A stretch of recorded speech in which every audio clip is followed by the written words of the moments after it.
I think last month set a record. It was almost 300,000 people came across the border illegally in the United States. And the borders are basically wide open. In that video on my YouTube channel, you can see videos walking across, literally Border Patrol opening the gates and letting people across. Elon Musk, he decided to take it upon himself and go down to the border because, of course, none of our leaders will go down there. So he went down to the border and he phone on, his camera on, and he showed you exactly what's going on down there. It's a disaster. And, I've been talking about for a while, and Elon Musk actually talks all the time about one of the biggest threats that we face right now is actually depopulation. Not some conspiratorial agenda, just the fact that we have an aging demographics that are old, and we don't have enough young people coming up below them. The U.S., we had this echo boom, this millennial generation that's pretty big, so we're a little bit better off than most developed nations, but Japan is in really, really bad shape. Europe's in bad shape.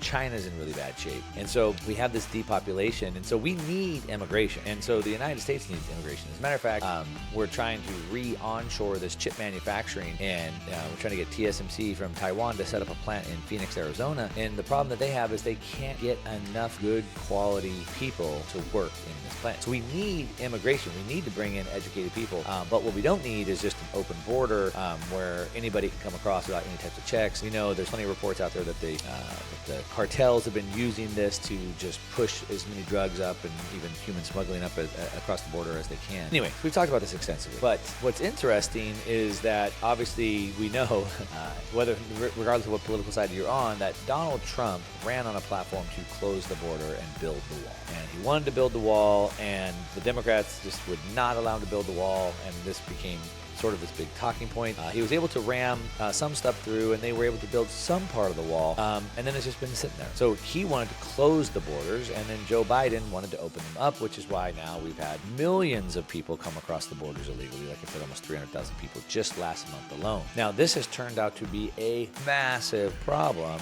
and it's turned out to be such a massive problem that things are finally starting to change. It's very interesting. It's interesting. This is why we talk about these signposts, so we can see these shifts before they happen. So part of what's happened is that I think the Biden administration, the Democrats, really like this to happen because it's happening in the southern states. And the southern states need to be turned from red to blue. But some of the southern states decided, well, what we'll do is we'll just start pushing them up into the northern states. And so we know plenty of reports of them getting up to New York City. And this is where things finally started to change. I talked about it a few weeks ago. Mayor Eric Adams in New York City said, this is such a big problem and there's no way out. He said, never have I seen this before in my life, and I don't know, there's no way that we get out of this. The governor of New York now, who was very, very, very pro-open borders, very pro allowing illegal immigration to happen, has now all of a sudden come out and switched her viewpoint and says we can no longer continue to house these people.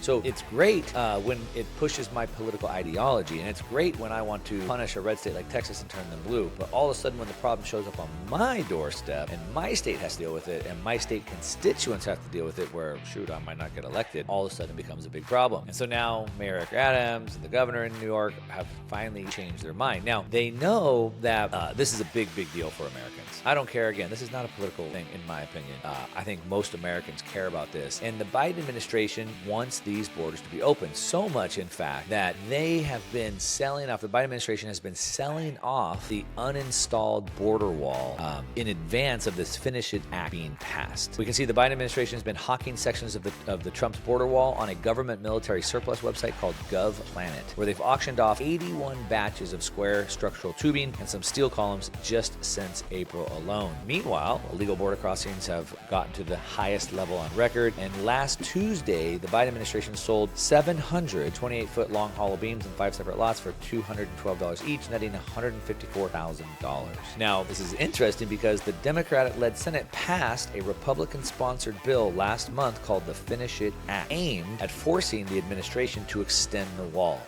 Trump tried to get it done. Biden said, nope, leave it down. Let's bring as many people in as we can. But this Finish It Act would force the administration to extend the wall. The legislation would force the federal government to use the leftover materials on new wall construction or hand them over to Texas. Texas could put them up. Either you put them up or Texas will put them up. Instead, knowing this is going to happen, the Biden administration is rushing to liquidate the wall leftovers before the House can pass this version of the bill. So now the Biden administration is like, whoa, you're going to pass a bill forcing us either to build it or give it to Texas so they can build it. Well, here's what we're going to do. We're going to get rid of it all so you can't force us to do that. The sale is a wasteful and ludicrous decision by the Biden administration that only serves as further proof they have have no shame, says Senator Roger Wicker, Republican from Mississippi. The pennies made from selling the border wall will not be enough to pay the families who suffer from a criminal act committed by someone who crosses our open borders during the Biden administration, said Senator James Lankford, Republican from Oklahoma. I'm saying this because this just goes to show how bad the Biden administration wants to keep the wall open, that even in advance of a bill going through that would force them to finish, they're like, fine, we know we're about to be forced into it, so let's just get rid of it all, okay? But here's the plot twist. This week,